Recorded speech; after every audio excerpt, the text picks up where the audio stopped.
ইলিয়াস হোসেন ভাই খুব কটূক্তির স্টাইলে কিছু কথা বলেছিল। আমি আজকে এই প্রথম এই বিষয়টা নিয়ে মুখ খুলতেছি। আমার এলাকায় যদি কেউ যাওয়ার হয়ে থাকে, আমি ছোটোবেলা থেকেই ওই যে বক্তব্য মনে আছে যে আমার ডিকশনারিতে আল্লাহর বিরুদ্ধে গেলে কোনো প্রধানমন্ত্রী নাই, মনে আছে?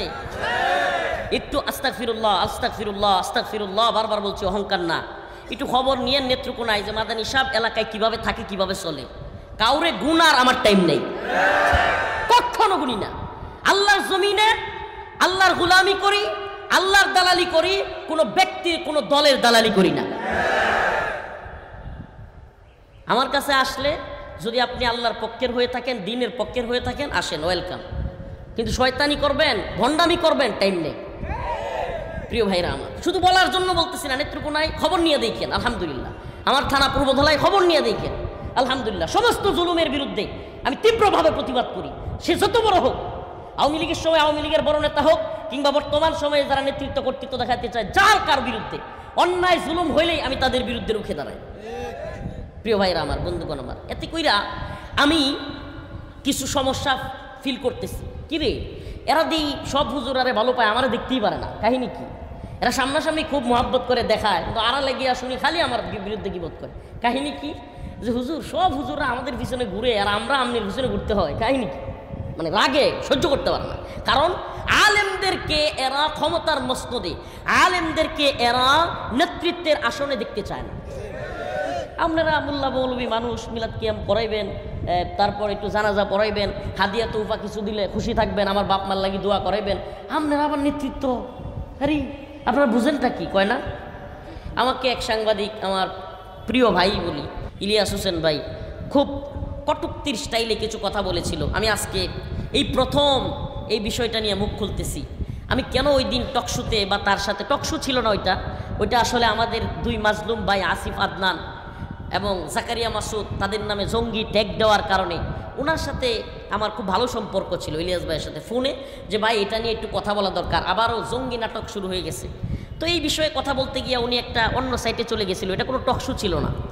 তো আমি কেন ওই দিন প্রতিবাদ জানাই নাই, আজকে বলেই ফেলি। আমি এই প্রথম কথাটা বলতেছি, কারণ কি জানেন, এই সাংবাদিক ইলিয়াস ভাই আমাদের ফারাবি নাম শুনছেন আপনারা, তার মুক্তিতে কি পরিমাণ অবদান রাখছে, অনেক চেষ্টা করছে।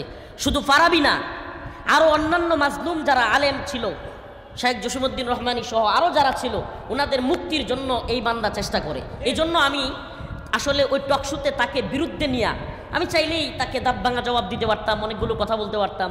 সে কিন্তু একবার পরবর্তী এক লাইভে এসে এটাও বলছে যে আমি রফিক মাদানী ভাইকে মোহাব্বত করি, সে যদি আমার জুতা দিয়েও পিটাইতো আমার এতে, তবুও আমি কখনোই তার বিষয়ে করতাম না। শুনছেন কিনা আপনারা?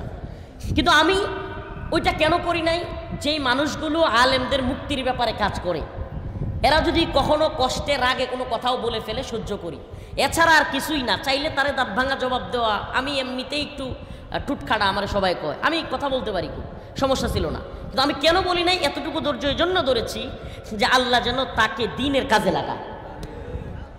কসম করে বলতে পারবো, কাফারা দিতে হবে না। অন্তরে শুধু এই কারণটা বদ্ধমূল ছিল যে আল্লাহ তারে দ্বীনের কাজে লাগায়। আজকে আমি তার সাথে ফাইটিংয়ে চলে গেলে, তারা নিয়ে বাদানুবাদ করলে, সে হয়তো একটু অন্য মাইন্ডে চলে যাবে, হয়তো দেখা যাবে আলেমুল আমাদের সাথে একটা বাজে পরিস্থিতি তৈরি হবে। এই জন্য সহ্য করেছিলাম। আল্লাহ তাকে হেদায়েত দান করুক, বলে না আমিন। তো প্রিয় ভাইরা আমার, যে কথাটা বলতেছিলাম, উলামায়ে কেরামকে ওই জায়গাটায় দেখতে চাই। আমি আলেম সমাজকে বলবো, ওই জায়গাটায় কেন দেখতে চাই জানেন? কারণ আমরা, মনে কষ্ট নেবেন না প্রিয় আলেম সমাজের ভাইরা, কারণ আমরা এই উম্মতকে বুঝাইছি যে আপনার গাছে পেঁপে হইলে প্রথম পেঁপেটা মাদ্রাসায় দিয়েন।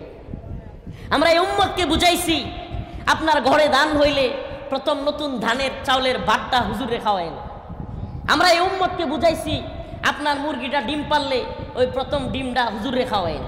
এগুলা খুব ভালো বুঝছে মানুষ, কিন্তু আমরা এই উম্মতকে বুঝাইতে পারি নাই যে আল্লাহ রসুল মসজিদে বসে আল্লাহ রসুল সাল্লাল্লাহু আলাইহি সাল্লাম দেন দরবার করেছেন, আল্লাহ রসুল সাল্লাল্লাহু আলাইহি সাল্লাম রাষ্ট্র পরিচালনা করেছেন, সাহাবায়ে কেরাম রাষ্ট্র পরিচালনা করেছেন।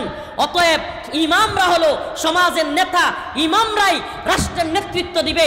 ইমামদের কাছ থেকেই ওই সমস্ত নেতারা যারা কিনা সাদাবাজি, টেন্ডারবাজি, দুর্নীতি করে, তারা শিক্ষা নিবে এবং ইমামরাই সমাজের নেতৃত্ব কর্তৃত্ব স্থানে থাকবে। এটা আমরা এই সমাজে প্রতিষ্ঠিত করতে পারিনি।